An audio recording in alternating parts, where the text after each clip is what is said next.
Welcome to Eureka Epoch, bringing Urantia Book insights to life through storytelling, visuals, and inspired exploration.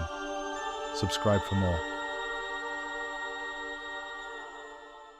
In the sun-baked lands of ancient Mesopotamia, among the scattered stones and silent ruins of Ur, the fabled birthplace of Abraham, walked a solitary figure. The air was dry, the wind gentle, carrying with it the faint scent of time itself. Amid the broken columns and the fragments of once mighty walls, he moved with quiet reverence, pausing often to study the cuneiform inscriptions etched into crumbling tablets. His fingers, calloused yet tender, traced the grooves of symbols that told the stories of forgotten kings and ancient peoples. It was Jesus of Nazareth, though at this time he was known simply as Joshua the Teacher, a traveler among travelers, a guide to those who did not yet know how close they stood to divinity. His companions, Gonod and his son Ganid of India, watched as this humble man immersed himself in the history of a people long gone. There was a light in his eyes, not just of curiosity, but of love. For even among ruins, Jesus saw the living spirit of humanity reaching upward through the ages. Their caravan had paused in Ur, and what was meant to be a brief rest became a stay of several weeks, extended at Jesus' request. He wandered the ancient paths not as a mere tourist, but as a soul communing with the footprints of civilization, seeking in their dust the early echoes of the Father's guiding hand. He was not content to simply pass through history. He wanted to understand it, feel it, honor it. During this time, Ganid, bright, eager, and full of questions, sat with Jesus to discuss the deeper things of life.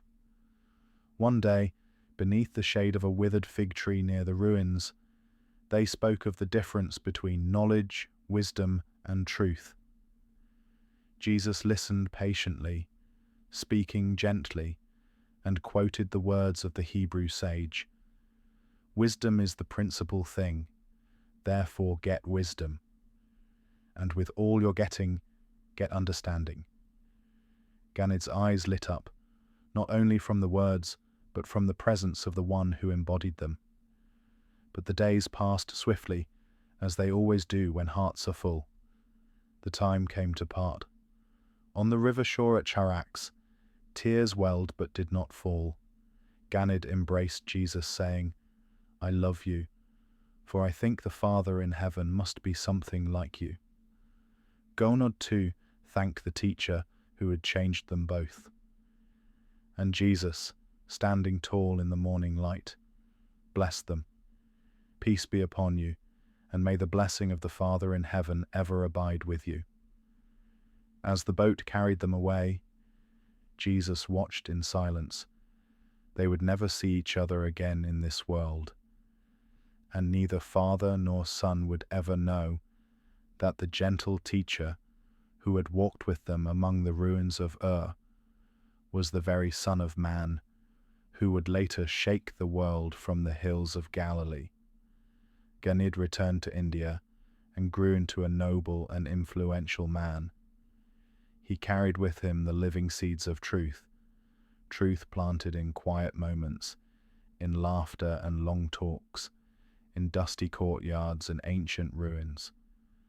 And though he would one day hear of a Jewish teacher crucified in Palestine, though the teachings would seem hauntingly familiar, he never knew they came from the same gentle hands that once lifted a cuneiform shard to the light and smiled.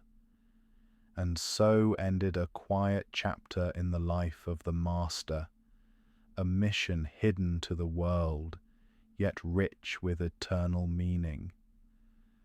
The mission of Joshua the Teacher.